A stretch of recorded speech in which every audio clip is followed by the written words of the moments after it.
नमस्कार, मैं डॉक्टर दिनेश नागपाल। जैसे कि सारे हरियाणा वासी जानते हैं कि हरियाणा सरकार ने अब एक सीईटी कॉमन एलिजिबिलिटी टेस्ट शुरू कर दिया है, जो कि ग्रुप डी और सी की पोस्ट के अलावा शिक्षा विभाग की जो नॉन गजेटेड पोस्ट है, गैर राजपत्रित पद है, उनके लिए लागू होगा। जब से ये टेस्ट अनाउंस हुआ है तो बहुत सारे लोगों ने मुझसे कहा कि इसके बारे में थोड़ा सा आप विस्तार से बताइए, क्योंकि कई जगह पर इस बात को पूरी तरह से वो समझ नहीं पा रहे। तो देखिए, हो क्या रहा है। हरियाणा सरकार ने हर साल, जैसे आप जानते हैं, विभिन्न पद निकलते हैं, कभी ग्राम सचिव का, कभी पटवारी का, कभी क्लर्क का, बहुत सारे अलग अलग तरह के पद निकलते रहते हैं, जो कि एसएससी यानी कि स्टाफ सिलेक्शन कमीशन आयोजित करता है उनकी परीक्षाएं। तो एक ही कैंडिडेट को वो ग्राम सचिव के लिए अपील हो, चाहे इच्छुक को देने का पेपर, क्लर्क का देने का हो, या कोई भी ग्रुप सी डी पोस्ट का अगर वो इच्छुक होता था तो उसको बार बार अलग अलग फॉर्म भरने पड़ते थे, उसको बार बार अलग अलग पेपर देना पड़ता था। अब अगर हम फॉर्म की बात करते हैं तो एक फॉर्म भरने में 200 से 500 रुपए लगते हैं। अगर आप किसी साइबर कैफे में जाते हैं तो 50-100 रुपए लग जाते हैं। अगर आपने साल में 5 पदों के लिए अप्लाई किया तो आपको 5 बार पेपर देने जाना पड़ता है, वो भी एक काफ़ी दिक्कत रहती थी। तो इसको देखते हुए हरियाणा सरकार ने एक बहुत महत्वपूर्ण घोषणा की है, जो कि मुख्यमंत्री मनोहर लाल खट्टर जी ने घोषणा की कि एक अब हरियाणा में ग्रुप सी और डी की पोस्ट के लिए, साथ ही शिक्षा विभाग के गैर राजपत्रित पदों के लिए एक सीईटी कॉमन एलिजिबिलिटी टेस्ट आयोजित किया जाएगा। ये टेस्ट साल में कम से कम एक बार होगा। इसमें जैसे एमबीए का जो एग्जाम होता है कैट, उसमें परसेंटाइल होता है कि आपसे ऊपर कितने, आपसे नीचे कितने हैं, तो उस तरह पे स्कोरिंग दी जाएगी। ठीक है। और इसका स्कोर 3 साल तक मान्य होगा, यानी कि अगर एक बार बच्चे ने क्वालिफाई कर लिया और उसने अच्छे अंक ले लिए तो वो उसी के आधार पर बार बार अलग अलग पदों के लिए अप्लाई कर सकता है।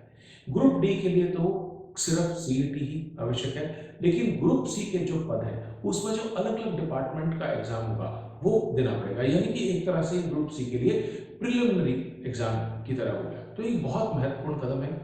इसकी रजिस्ट्रेशन 12 जनवरी से शुरू हो रही है, 31 मार्च तक ये रजिस्ट्रेशन होगा। इसके फायदे क्या होंगे छात्रों को? देखिए, सामान्य कैटेगरी का जो छात्र है उसको 500 रुपये देने होंगे इसमें वन टाइम रजिस्ट्रेशन कराने के लिए। ठीक है। वो जो पोर्टल है वो है one time registration, one time, मैं लिख देता हूं यहाँ पे ताकि आपको आसानी रहे। One time REGN.GOV.in। अब अगर आप हरियाणा एसएससी की वेबसाइट पे जाएंगे तो वहां भी ये लिंक आपको मिल जाएगा। तो 500 रुपये एक सामान्य कैटेगरी के कैंडिडेट को देने हैं, 250 रुपये रिजर्व कैटेगरी के कैंडिडेट को देने हैं। अब आप सोचिए आप कितनी दिक्कतों से बच गए। आपने एक बार पेपर दिया, जी लगाकर पढ़ाई की, बहुत अच्छा स्कोर कर लिया, फिर आप 3 साल तक निश्चित तौर से उसी पर अप्लाई कर सकते हैं।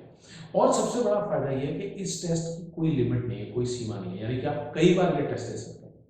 अगर साल में एक बार हो रहा है तो वो दे सकते हैं, अगले साल दे सकते हैं, साल में 2 बार हो रहा है तो भी दे सकते हैं। और जो आपका बेस्ट स्कोर होगा, मान लीजिए आपने एक साल में 2 बार पेपर हुआ सीईटी वो दिया, उसमें जो आपका बेस्ट स्कोर होगा उसके आधार पर आप पदों के लिए अप्लाई करेंगे।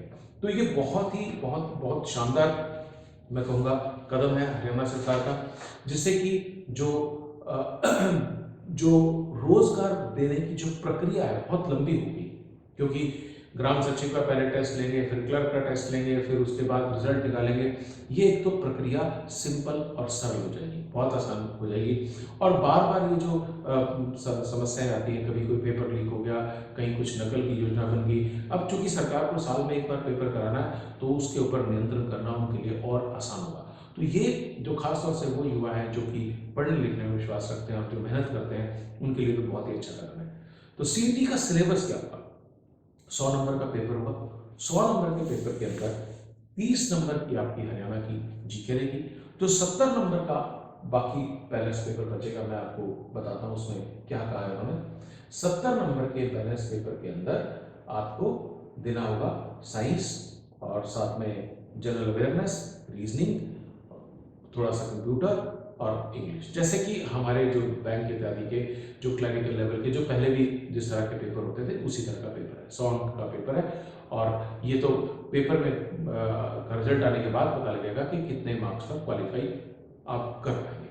तो बहुत महत्वपूर्ण कदम है, दोबारा से कहूँगा, पोर्टल देख लीजिए आप onetimeregistration.gov.in। 12 जनवरी को ये रजिस्ट्रेशन प्रारंभ हो चुके हैं, 31 मार्च तक रजिस्ट्रेशन चलेंगे। जहां तक मैं समझता हूँ कि इम्तिहान जून में होने की संभावना है, तो आप फॉर्म भर दें, इसकी तैयारी में लग जाएं और बहुत आसानी से, आपको बहुत सहजता से आप जो है, अब बहुत सरल प्रक्रिया हो गई है और इसके लिए निश्चित तौर से आप सब जो छात्र हैं उनको फायदा होगा। तो मैं पुनः दोहरा रहा हूँ कि हरियाणा सरकार की अब ग्रुप सी डी और शिक्षा विभाग के गैर राजपत्रित जो पद हैं, गैर नॉन गजेटेड पोस्ट हैं, उसके लिए सीईटी होगा।